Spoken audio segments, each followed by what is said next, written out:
Ito ang aking homemade na facial mask. May nagturo sa akin ito. So, egg white lang ito, coffee, and lemon. Pwede rin siyang kalamansi. So, start na natin.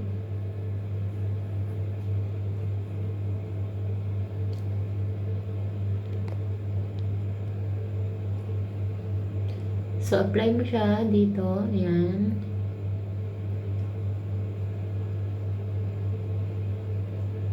Then, habang natutuyo siya, mararamdaman mo nagta-tighten yung skin mo sa face.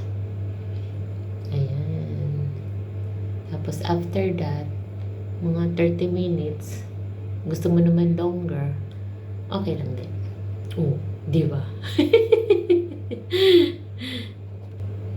Yan. Nilalagay ko nga pala siya sa ref para mas maganda pag mas malamig, mas refreshing din sa face.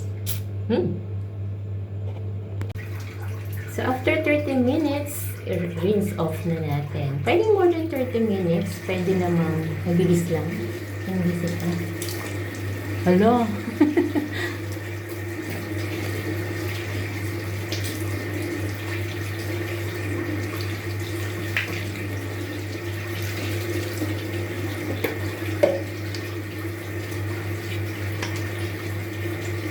Gamit ang aking facial wash.